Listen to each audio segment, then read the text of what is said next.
ହେଇଛି ତମର barium chloride.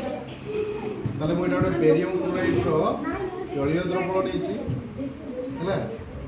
କାହାର ଦେଇଛି ଜଳୀୟ ଦ୍ରବଣ? Barium chloride.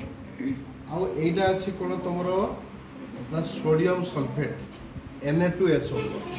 ତ ବେରିୟମ୍ କ୍ଲୋରାଇଡ୍ର ବର୍ତ୍ତମାନ ମୁଁ କ'ଣ ନେଇଛି ନା ଜଳୀୟ ଦ୍ରବଣ ନେଇଛି। ଏ ବେରିୟମ୍ କ୍ଲୋରାଇଡ୍ର ଜଳୀୟ ଦ୍ରବଣରେ ମୁଁ ତାକୁ ଟିକେ କ'ଣ କଲି ନା ଭଲସେ ତାକୁ ଘାଣ୍ଟିଲି, ଭଲସେ ତାକୁ ମିଶାଇବା ପାଇଁ ଚେଷ୍ଟା କଲି ହେଲା।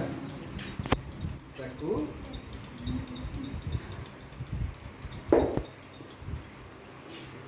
ଭଲସେ ତାକୁ କ'ଣ କଲି ଘାଣ୍ଟିକି ତାକୁ ମିଶାଇଦେଲି।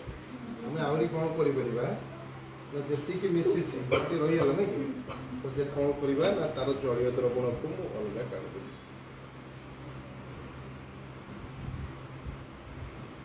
ହେଇଗଲା। ବର୍ତ୍ତମାନ ମୁଁ ଏଠି କ'ଣ କରିବି ନା ସୋଡ଼ିୟମ୍ ସଲଫେଟ୍ର Na2SO4 ଏଠି କ'ଣ କରିବି ତାର ଗୋଟେ ଜଳୀୟ ଦ୍ରବଣ ଆରମ୍ଭ।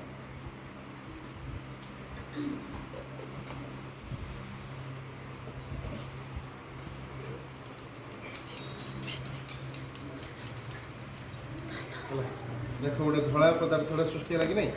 ଗୋଟେ ଧଳା ପଦାର୍ଥଟା ତାକୁ ମିଶାଇ ଦେଉଛି ଯେତେବେଳେ ବର୍ତ୍ତମାନ ସୋଡ଼ିୟମ୍ ସଲଫେଟ୍ଟା ପାଣିରେ ବର୍ତ୍ତମାନ କ'ଣ ହେଲା ନା ମିଶିଗଲା। ବର୍ତ୍ତମାନ ଏଠି ମୁଁ କାହାର ନେଇଥିଲି? ଏଠି ନେଇଥିଲି ମୁଁ ବେରିୟମ୍ କ୍ଲୋରାଇଡ୍ର, ଏଠି କାହାର ନେଇଛି ସୋଡ଼ିୟମ୍ ସଲଫେଟ୍ର ଜଳୀୟ ଦ୍ରବଣ। ବର୍ତ୍ତମାନ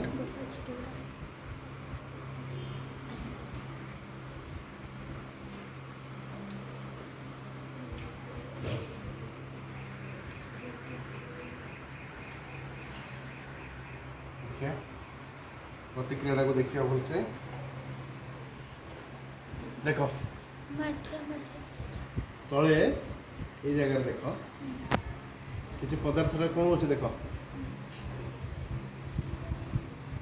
କ୍ଷୀରରେ ଯେମିତି ତାର ଛେନା ଗୁଡ଼ାକ ଆମର ଛିଣ୍ଡିକି ବାହାରେ, ଦେଖ ସେଇଭଳିଆ କିଛି ପଦାର୍ଥ କ'ଣ ହେଉଛି ନା ତଳେ ବସି ଯାଉଛି। ତାହେଲେ ଏଇଟା ହେଉଛି ଗୋଟେ ଦ୍ୱୈତ ବିସ୍ଥାପନ ପ୍ରକ୍ରିୟା। Na2SO4 ଆଉ ବେରିୟମ୍ କ୍ଲୋରାଇଡ୍। Na2SO4 ହେଲା, Na2 ହେଲା ତାର ଯୁକ୍ତାତ୍ମକ ଆୟନ, ଆଉ SO4 ହେଲା ତାର SO4ଟା ବିଯୁକ୍ତ ଆୟନ କନଭର୍ଟ ହେବ।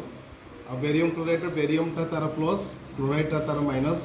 ତ ୟାର ଯୁକ୍ତ ଆୟନ ତାର ବିଯୁକ୍ତ ଆୟନକୁ ନେବ, ୟାର ବିଯୁକ୍ତ ତାର ଯୁକ୍ତ ଆୟନକୁ ନେବ, ଯାହାଫଳରେ ଯୌଗିକ ଦୁଇଟି ମଧ୍ୟରେ କ'ଣ ହୁଏ ନା ଆୟନର ବିନିମୟ ଘଟେ।